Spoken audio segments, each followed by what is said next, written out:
मुझे ज्वाइन कर रहे हैं जनाब हसन रज़ा पाशा साहब, मेंबर हैं पाकिस्तान बार काउंसिल के। मुझे ज्वाइन कर रहे हैं जनाब शहबाज खोसा साहब, member supreme court bar association है। और कुछ ही देर में मुझे स्टूडियोज़ में ज्वाइन कर लेंगे जनाब साकिब बशीर साहब, इस्लामाबाद हाई कोर्ट को और अदालती मामलात को कवर करते हैं। हसन रज़ा पाशा साहब, क्या ये मामला एक्सपेक्टेशन के मुताबिक हुआ कि आज तसद्दुक़ हुसैन जिलानी साहब, क्या आपको लगता है कि उनको पहले वाकई इस सारे मामले में कॉन्फिडेंस में नहीं लिया गया था? उनका नाम आया किस तरीके से, अब उन्होंने फिर माजरत किस तरीके से कर ली? मेरा ख्याल है कि जो आज दिन तक खबर थी वो यही थी कि हुकूमत पाकिस्तान ने वन मेंबर कमीशन बनाने से पहले जस्टिस तसद्दुक़ हुसैन जिलानी साहब को एतमाद में लिया और उनकी कॉन्सेंट लेने के बाद उनका नाम फ्लोट किया। और इसको मेरा ख्याल है कि अपने ख़त में उन्होंने इसकी तरदीद नहीं की और बल्कि उन्होंने यहाँ का ये कहा कि जो TORs हैं उन पे अपने तहफ़्फ़ुज़ात का इज़हार किया कि वो ठीक नहीं है उस ख़त की रोशनी में। और दूसरा जो उन्होंने किया वो ये किया कि सुप्रीम जुडिशल काउंसिल को आर्टिकल 209 के तहत ये भेजा गया, अगरचे उसको इख्तियार नहीं है उस आईनी इदारे को इस खत को पे कागज़ लेने का। चूंकि ये अदालती मसला है तो बेहतर ये है कि अदालत ही फैसला करे। और ये खत मंजर पे आने से पहले प्रैक्टिस एंड प्रोसीजर एक्ट के तहत chief justice of Pakistan justice मसूर अली शाह साहब और जस्टिस मुनीर अख्तर पे मुश्तमिल जो कमेटी है उन्होंने फैसला कर लिया था और वो आनेर हो गया था कि 7 मेंबर्स बेंच जो है वो बना दिया गया है और वो बुध से इस पे अपनी कार्रवाई शुरू करेगा। तो मैं समझता हूँ कि ये लगता ये है कि जो चीफ जस्टिस जिलानी साहब है, तसद्दुक़ हुसैन जिलानी साहब, उन्होंने शायद ये खबर आने के बाद अपने आप को उससे इलादगी का ऐलान किया और वो खत लिखा कि मैं नहीं करता और वज़ीर-ए-आज़म पाकिस्तान का शुक्रिया भी अदा किया। बहरहाल अब चूंकि सुप्रीम कोर्ट ऑफ पाकिस्तान ने आर्टिकल 194(3) की कॉग्निजेंस ले ली है, ठीक है, हम पहले उस पर भी मुतमिन थे कि जी अगर कमीशन बनना है तो वो इंक्वायरी कर लें। अब इस पे भी हैं कि अगर कॉग्निजेंस ले ली है 184(3) की, दोनों सूरतों में एक चीज है और वो बार एसोसिएशन और बार काउंसिल का ये मुतालबा कि इस मामले की तहकीकात होना जरूरी है। कमीशन बनता तब भी उन्होंने तहकीक करनी थी, अब ये 7 मेंबर्स बेंच बन गया, इन्होंने भी तहकीक करना है। लेकिन एक चीज नकवी साहब बड़ी इंपॉर्टेंट है जिसको आप देखेंगे कि जब फैक्चुअल कंट्रोवर्सी होगी तो फिर ये 7 मेंबर्स बेंच क्या करेगा। आपको याद होगा कि पनामा की केस में 184(3) की कॉग्निजेंस ली जब बेंच ने, तो फिर उनको जो एविडेंस है वो लेने के लिए JIT बनानी पड़ी। अब यहाँ पे जो जजेस हैं वो हैं कंप्लेनर, 6 जजेस हैं मुअज़्ज़ज़ जज साहबान, उन्होंने बड़े सीरियस एलिगेशन लगाए हैं। तो इस मामले में तो JIT भी नहीं बन सकती और ना ही बननी चाहिए कि किसी IG या किसी DIG लेवल के बंदे के सामने ये जजेस पेश हो, ये कोई इतनी मुनासिब नहीं होगी।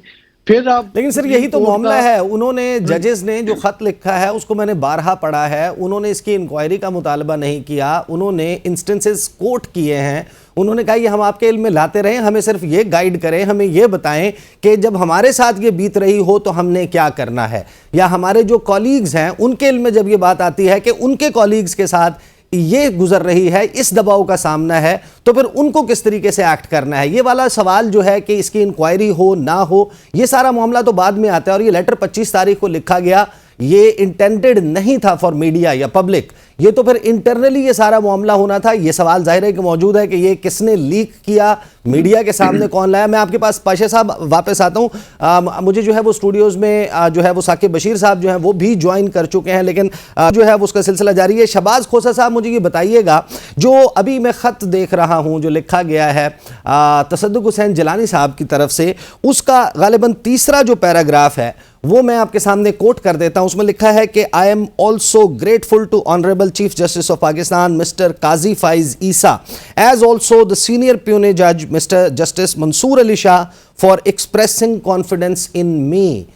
इस पैराग्राफ से आपको क्या लगता है कि क्या ये मुझे तो तासुर ये मिल रहा है कि ये सारा मामला कि कौन होगा इसका सरबराह, ये सरबराही किसको दी जा रही है, कमीशन कैसा बनना है, ये एक रुकनी होगा, ये तमाम फैसले हो चुके थे चीफ जस्टिस ऑफ पाकिस्तान और शहबाज शरीफ साहब की मुलाकात में?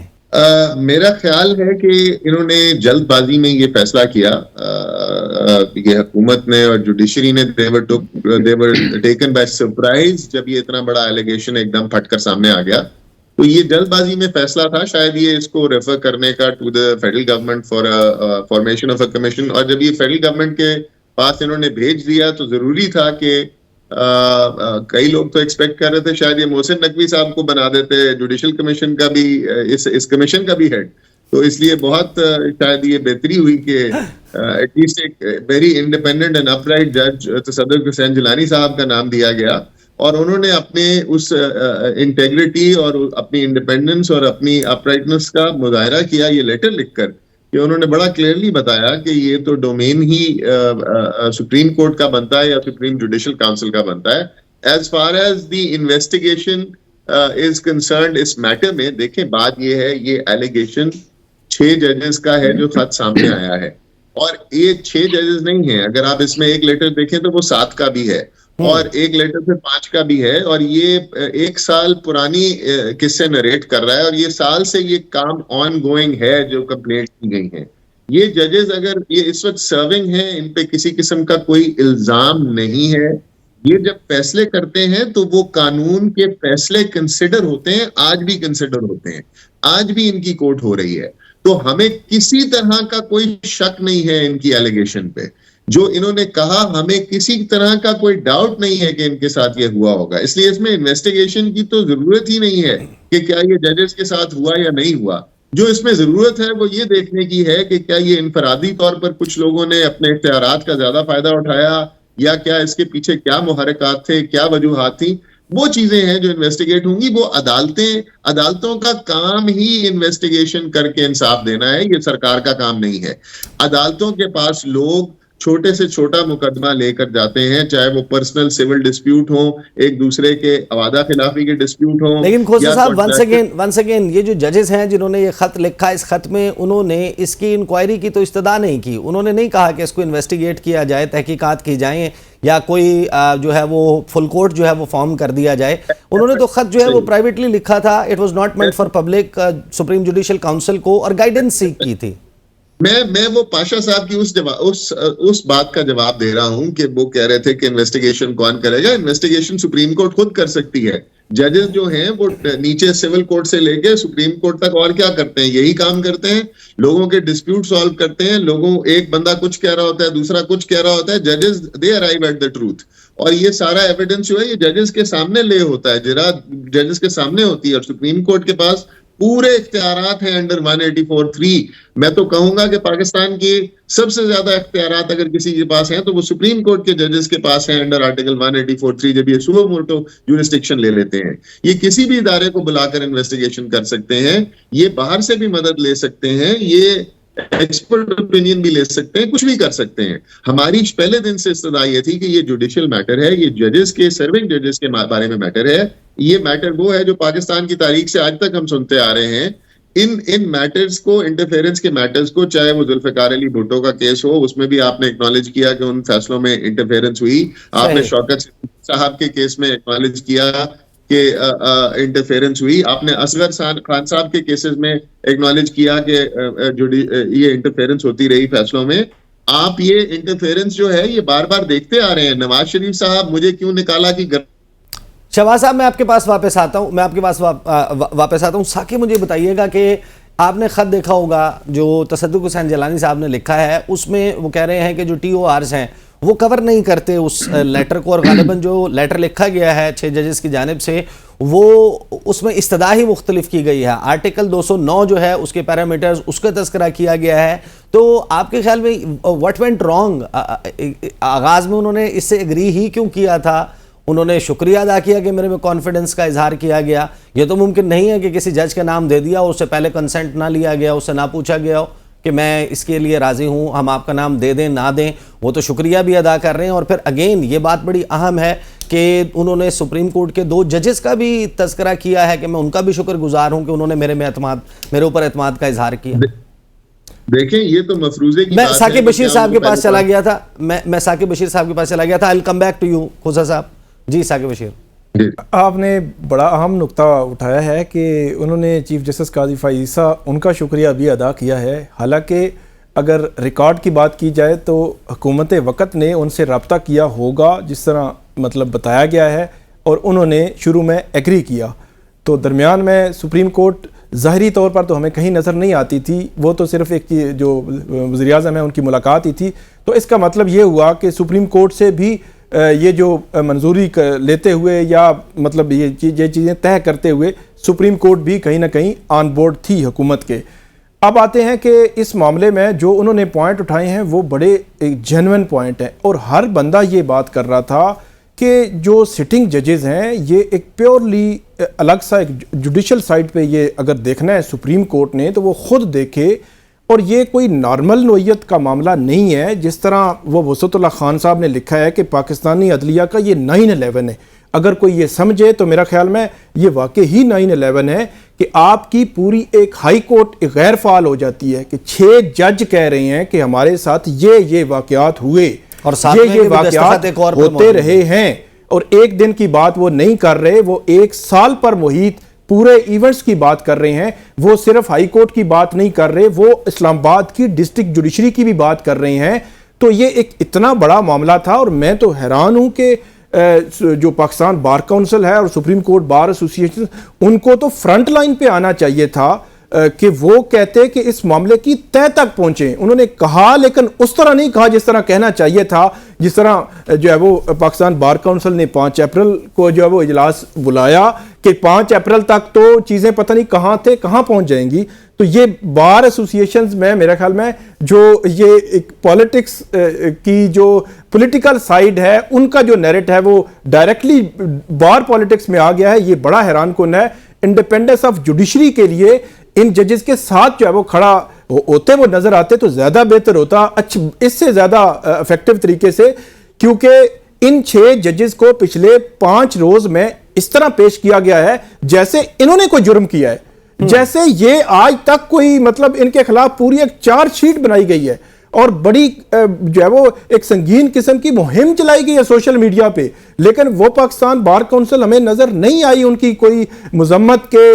जो चीफ जस्टिस काजी फ़ाइज़ ईसा साहब के हवाले से तो खुल के उन्होंने बात की थी, तब भी जब बल्ले के निशान के केस का फैसला आया था, और अब भी उन्होंने एक प्रेस रिलीज में बात की, लेकिन इन जजेस के खिलाफ जो मुहिम चली है उस पर कोई बात नहीं की। और इन जजेस को तनकीद का निशाना बनाने वाले हाल ही में जो जिन सहाफियों को तमगा इम्तियाज मिला है वो लोग हैं। तो वो मतलब ये एक सिनेरियो था। तो मेरा ये ख्याल है कि अब शायद जो है वो सुप्रीम कोर्ट ने भी तब जाके रियलाइज किया है जब जो तसद्दुक हुसैन जिलानी साहब उनकी तरफ से रिक्यूज कर दिया गया, ये लेटर आ चुका था, तब जो है वो सो मोटो की तरफ गए हैं कि अब तो ये मामला और जो है वो गंभीर हो जाएगा कि दोबारा जी बंदा को ढूंढें, उसके पास लेकर जाएं। पहले ही इतनी तनकीद हो रही थी कि 184(3) में, या आप खुद क्यों नहीं देख रहे इस इतने इंपॉर्टेंट नोयत के मामले को, इसको, क्योंकि इसके असरात बड़े गहरे हैं कि अगर इस मामले को इस तरह छोड़ दिया गया तो इसके असरात इस तरह हैं कि आपका जो सिस्टम है पूरे अदलिया जो है उस पर असर होगा। साकिब बशीर साहब, मैं आपके पास वापस आता हूं। हसन रजा पाशी साहब, आपको क्या लगता है ये सेकंड थॉट्स हैं या दबाव बहुत बढ़ गया था जिसकी वजह से तसद्दुक हुसैन जिलानी साहब ने माजरत कर ली? जाहिर है कि अपेरेंटली लगता है कि आगाज़ में उन्होंने एग्री किया होगा जब भी उनका नाम जो है वो इस कमीशन के लिए दिया गया। फिर हमने देखा कि 300 नामवर वकला जो हैं उनका ख़त सामने आया जिसमें उनके अपने बेटे, अपने फर्जंद शामिल हैं, जिन्होंने कहा कि यह मुनासिब नहीं है। मुनासिब यह है कि सुप्रीम कोर्ट ऑफ पाकिस्तान खुद इस सारे मामले को देखे। फिर हमने देखा कि मज़ीद जो है वो एडिटोरियल्स लिखे जा रहे थे, मीडिया में बहुत तनकीद हो रही थी, सोशल मीडिया में। क्या ये दबाव है जिसकी वजह से ये वाकई सेकंड थॉट्स हैं और TORs देखने के बाद लगा कि नहीं, ये मामला मुनासिब यह है कि सुप्रीम कोर्ट खुद देखे? देखें नकी साहब, पहले तो बात मैं ये अर्ज करूंगा कि ये आउट ऑफ क्वेश्चन है कि उनसे कॉन्सेंट लिए बगैर उनका नाम दिया गया हो।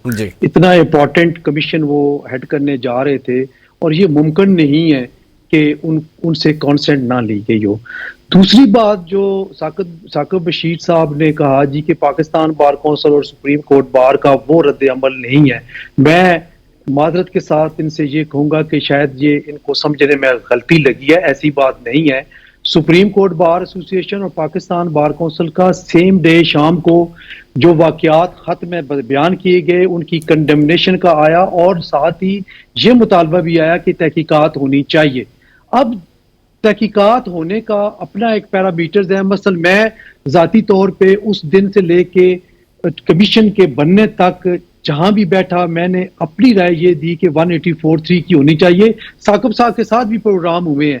मुझे अफसोस ये है कि ये पता नहीं किस कंटेक्स्ट में बात कर रहे हैं और ये एक पोलिटिसाइज करके और एक हमें एक इदारे को मलाइन करने की कोशिश कर रहे हैं। ऐसी बात नहीं है, हमने पूरा साथ दिया। अब चेयरमैन साहब चूंकि बैरून मुल्क थे, उन्होंने कहा जी कि 5 तारीख को मीटिंग होनी है, लेकिन हमने जो प्रेस रिलीज है उनको उनसे जो बाहर थे जनेवा में, वहां से उनसे वो मशावरत करके तो फौरी तौर पे दी कि कम अज कम पाकिस्तान बार कौंसिल का जो ये रोल है वो अपना बरकरार रहना चाहिए। और हमने तहकीकात का भी मुतालबा किया और कंडेम भी किया उन वाकयात को जो वाकयात इन मुअज़्ज़ज़ जज साहबान ने की हैं।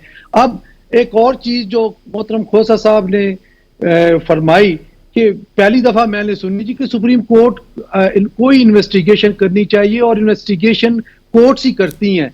ये तो पूरी क्रिमिनल जो है उसकी जूरिस्प्रूडेंस उसको ही तब्दील कर रहे हैं।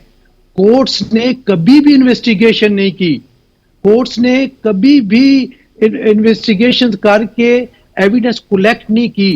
क्रिमिनल मैटर्स में एविडेंस कलेक्ट करना कोई और एजेंसी करती है, आगे उन पे फैसला करना और उस एविडेंस को एनालाइज करना कोर्ट्स ने होता है। तो मैं ये अर्ज करूंगा कि सुप्रीम कोर्ट के इस लार्जर बेंच के सामने ये एक अहम क्वेश्चन लाजमी आएगा कि who will collect the evidence. अब एक बात ये आएगी कि एविडेंस कलेक्ट करने की तो जरूरत ही नहीं है, उन जज साहबान ने तो ये कहा ही नहीं कि इंक्वायरी करें, एज इट इज ले ले। स्पीकिंग फॉर माई सेल्फ, मैं ये समझता हूं कि जजेस ने जो कुछ कहा है दुरुस्त कहा है। वो इस मकाम पे बैठ के ये इस तरह की गलत बयानी नहीं कर सकते। That two is out of question. सही, लेकिन मैं जवाब लेता हूं। मैं साकिब बशीर जी आप कंप्लीट कर लें, मैं आपकी जो गुफ्तगू है इसके ऊपर दोनों साहिबान से जवाब ले लेता हूं, आप कंप्लीट कर लें। जी मैं ये अर्ज कर रहा हूं, सिर्फ एक सेकंड मुझे दीजिएगा। मैं ये अर्ज कर रहा हूं कि देखिए दूसरी साइड पे भी कोई इदारा है, कोई इंडिविजुअल्स है, जो भी है, इल्जाम सही है या गलत है, मैं और आप बैठ के इधर कह रहे हैं जी इल्जाम ठीक है, हो सकता है वो कह रहे हो कि इल्जाम गलत है।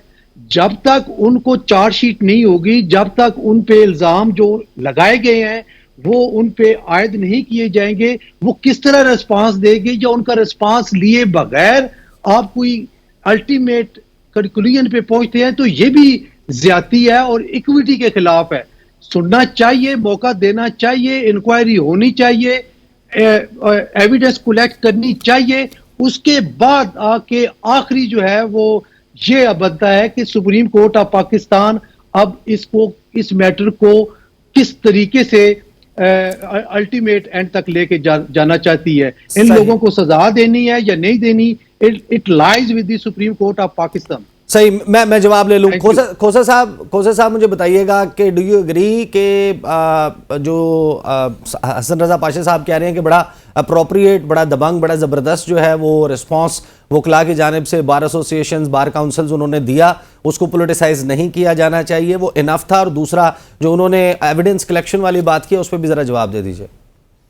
देखिए हसन रजा पाशा साहब का पहले दिन से व्यू 184(3) का ही है, मैं खुद सुन रहा हूँ ये बात।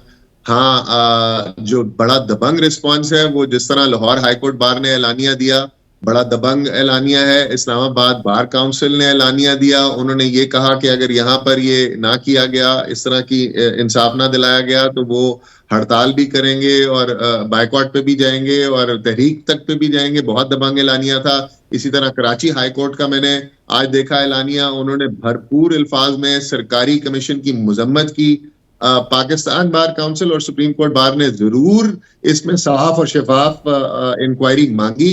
असल में हमारी पाकिस्तान बार काउंसिल, और इसमें आपने बिल्कुल ठीक कहा कि यहाँ पर सियासी कायदीन भी हैं जो मुख्तलिफ जमातों से ताल्लुक रखते हैं, क्योंकि वो ऐसी जगहों पर अहम ओहदों पर मौजूद हैं, तो ये तासुर मिलता है कि वो अपनी सियासी जमात का पॉइंट ऑफ व्यू, क्योंकि वो आजकल हुकूमत में है जमातें, तो वो शायद उसका पॉइंट ऑफ व्यू ज्यादा इन्फ्लुएंस्ड आता है। तो इसलिए बार काउंसिल्स को चाहिए कि वो बड़ा रोबस्ट किस्म का बयान दें ताकि इस तरह का तासुर भी ना पड़े। बहरहाल सब वकला, पाकिस्तान भर के वकला अपनी अदलिया की आज़ादी और खुद मुख्तारी के साथ हैं, जिसमें मैं भी और हसन रजा पाशा साहब, हम सब इसमें हरावल दस्ते की तरह शामिल होंगे अगर हमारी जरूरत पड़ी। और दूसरी बात यह है कि देखें, जिस तरह पाशा साहब ने कहा कि जजेस ने एक बात कर दी, और ये 7 जजेस हैं, ये हमारे लिए बहुत हैसियत के मालिक हैं, हम इनकी बात को एक ऑर्डर कंसिडर करते हैं, इसमें कोई शक व शुबहात की गुंजाइश ही नहीं है। इन्होंने जो कहा इस पर एविडेंस लेने की जरूरत ही नहीं है। एविडेंस तो लेनी है कि वो जो बंदे दूसरे हैं कि वो क्या इंडिविजुअल तौर पे कर रहे थे या क्या ये मुमकिन है कि इंडिविजुअली जो है वो कैमरे लगाए जा रहे हैं और ये सब कुछ किया जा रहा है? Is that possible? यही चीजें हैं ना जी, तो इनके लिए शहादतें होती हैं। अब ये क्या होता है कोर्ट में, शहादतें ही तो होती हैं। एक साइड आती है, वो कहती है जी मैंने ये किया, दूसरी साइड वो कहती है तुमने ये क्यों किया।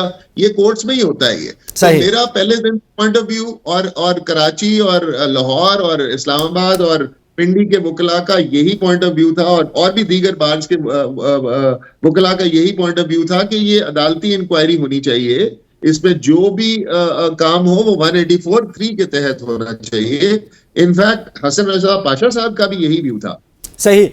खोसा साहब, पाशा साहब मेरे साथ रहे, मुझे ब्रेक लेनी है। ब्रेक के बाद हम वापस बात होगी कि अब जो 7 रुकनी बेंच बनाया गया है, सो मोटो लिया गया है 184(3) के तहत बुध से इसकी समाप्त होगी।